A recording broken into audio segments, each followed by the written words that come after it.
Salve galera, vamos falar agora sobre a economia no Segundo Reinado. Primeiro ponto, a economia no Segundo Reinado era sustentada pela terrível prática da exploração da mão de obra dos humanos escravizados. Isso então marca de forma muito negativa a história do Brasil até hoje e é importante frisar que então esses humanos escravizados, esses negros tornados escravos, sustentavam basicamente todo o trabalho durante o período do primeiro, período regencial e também do segundo reinado. Os principais produtos explorados nesse período são cana-de-açúcar, borracha, algodão, cacau, o ouro, a prata, mas sobretudo no segundo reinado o que se destaca é o café, conhecido também como ouro negro. Então o café vai se tornar a grande moeda do segundo reinado e é importante saber um pouco sobre a história do café. Afinal, como o café chegou ao Brasil? O café é introduzido no Brasil a partir de Belém, lá no Pará. Isso por volta de 1727. Esse tipo de plantação não era tão valorizada à época, sendo tida como plantações de quintal para uso doméstico. No final do século XVIII, os cafezais começam a tomar as encostas próximas ao Rio de Janeiro e vão avançando em direção às terras do Vale do Paraíba Fluminense e também paulista, onde se dará o grande boom da economia cafeeira no Brasil. Preste muita atenção nos dados que vão aparecer aí. Em 1820, o açúcar correspondia a 30% da exportação brasileira, o algodão a 20,6%, o café a 18,4%. Já em 1830, o café vai passar a corresponder a 43% da exportação brasileira, ou seja, olha o vulto que o café vai tomar, né? Então vai se tornar aí a grande mercadoria, a grande moeda do Brasil. O café que era muito admirado na Europa, nos cafés luxuosos da Europa. O café então que vai se tornar uma bebida considerada bebida de luxo, tomada pelas elites, né? E esse café então vai ser responsável aí por 60% das exportações brasileiras já na metade do século XIX. A expansão cafeeira no Vale do Paraíba ela se explica por vários motivos. Então, pela mão de obra escrava, pelas terras que eram concedidas aos cafeicultores desde Dom João VI, pelo mercado em expansão do café, porque o café podia durar 30 anos ou mais, enquanto a cana tinha que ser replantada a cada 3 anos. O café se deteriorava muito menos do que a cana durante o transporte. Da década de 1830 a 1880, o café produzido no Vale do Paraíba Fluminense e Paulista tornou-se a principal riqueza do Império. Daí a expressão muito usada na época, de que o Brasil é o Vale do Café, né? O Brasil é o Vale do Café. E por falar em ser o Brasil o Vale do Café, o Vale do Paraíba ele foi muito explorado nesse período. E o que aconteceu, né? Isso é interessante.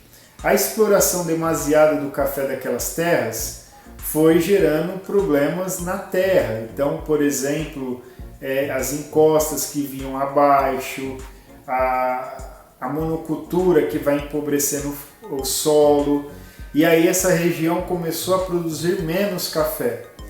E começa um fluxo de migração das plantações de café para o oeste de São Paulo. É o grande fenômeno aí da expansão do café para o oeste. Só para você entender, o Vale do Paraíba ali é aquela região de Aparecida do Norte. Então, dali você tem um fluxo muito grande de exploração do café.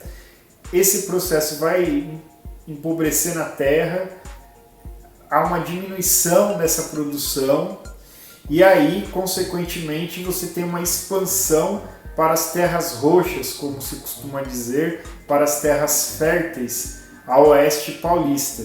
E ali se dá o grande boom também de produção de café no Brasil. Interessante notar que vai chegar uma época que vai haver mais exportação de café pelo Porto de Santos dos cafés que vêm da região oeste do que o café que era exportado pelo Porto do Rio de Janeiro, que vinha ali da região do Vale do Paraíba. Em 1870, em Campinas, já se produzia mais café do que na cidade de Vassouras, que era então a líder no Vale do Paraíba. Passou-se a exportar mais café pelo Porto de Santos do que pelo Rio de Janeiro. Esse fluxo gigantesco de exportação do café não se limitava, é claro, ao café, também se exportava açúcar, tabaco, algodão.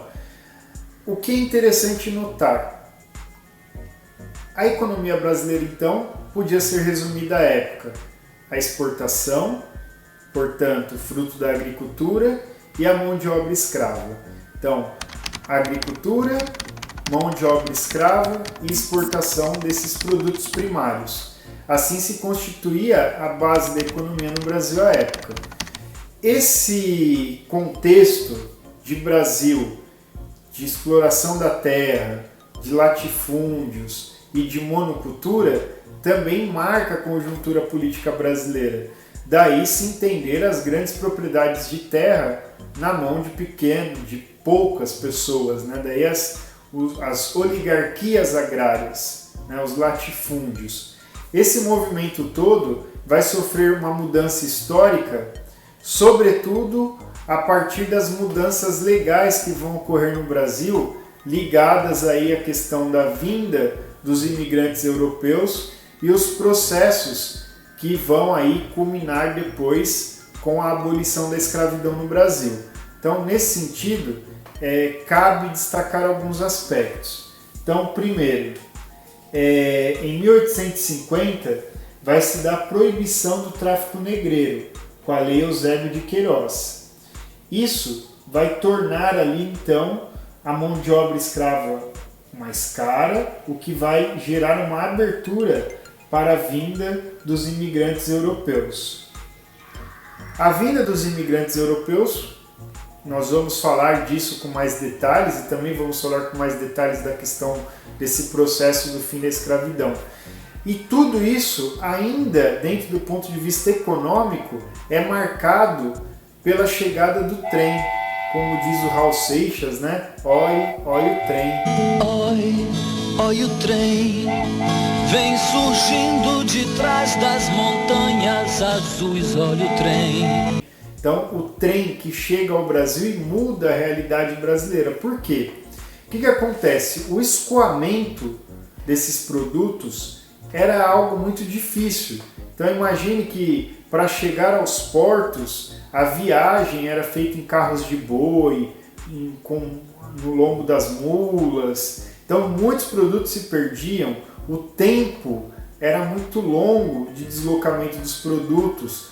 Como consequência, havia assim uma redução muito grande da quantidade de produtos que estavam aptos a serem exportados. Então, a chegada do trem, a criação, por exemplo, da primeira linha férrea no Brasil, que é a linha férrea de Petrópolis, inaugurada em 1854, e ela ligava o porto de Mauá, na Baía de Guanabara, a Fragoso, no caminho para a cidade de Petrópolis. Isso foi aí um trabalho de um grande empresário da história do Brasil conhecido Irineu Evangelista de Souza, conhecido Barão e depois o Visconde de Mauá, que financiou essa primeira ferrovia. E depois em São Paulo é criada a São Paulo Highway Company, que vai ligar Santos a Jundiaí. Se liga aí na nossa próxima conversa.